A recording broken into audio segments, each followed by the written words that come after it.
அனைவருக்கும் வணக்கம்ங்க. இந்த மரம் தான் பப்பாளி மரம். இந்த மரத்துக்கு பின்னால் பெரிய ஸ்டோரியே இருக்குது, சொல்கிறேன் கேளுங்க. இந்த பழம் விதை பழம் ஊர்லேருந்து அம்மா கொண்டு வந்திருந்தாங்க. அதை சாப்பிட்டுட்டு சும்மா சாதாரணமாக கீழே போடுற மாதிரியே போட்டிருந்தோம். அந்த விதையிலேருந்து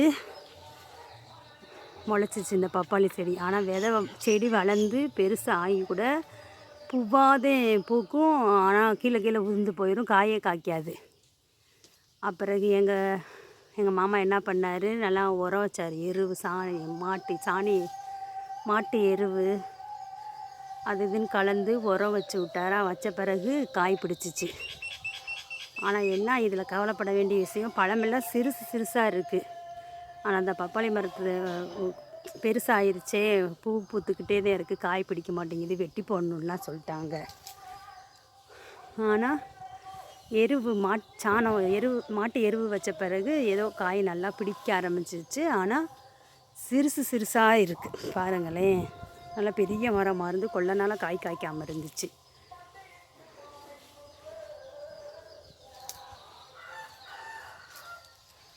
இப்போ நல்லா காய் பிடிச்சிருக்கு. ஆனால் என்ன சின்ன காய் பிடிச்சிருக்கு.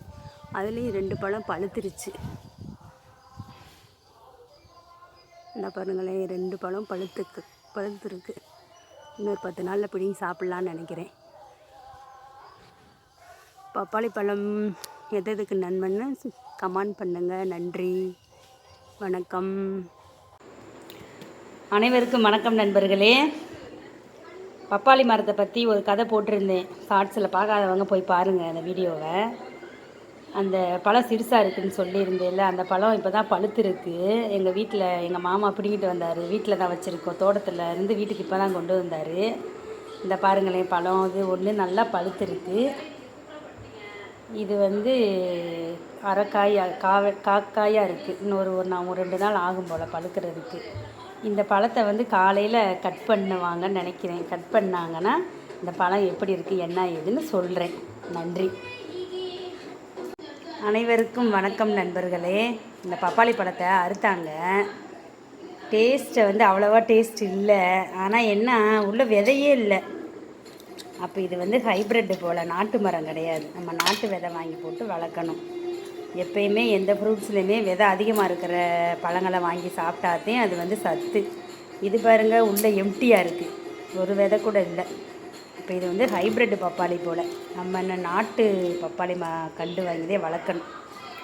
நன்றிங்க. ஆனால் பழம் டேஸ்ட்டாக தான் இருக்குது. தோலெல்லாம் ரொம்ப ரஃப்பாக இருக்குது, சாஃப்டாக இல்லாமல் தோல் ரஃப்பாக இருக்குது. அப்போ இந்த பப்பாளி பழம் ஹைப்ரிட். விதை அதிகமாக இருந்தாலே அது நாட்டு பப்பாளின்னு சொல்லுவாங்க. டேஸ்ட்டு நல்லா தான் இருக்குது. ஆனால் ஒரு பெனிஃபிட் இல்லை இதனால். நன்றி நண்பர்களே.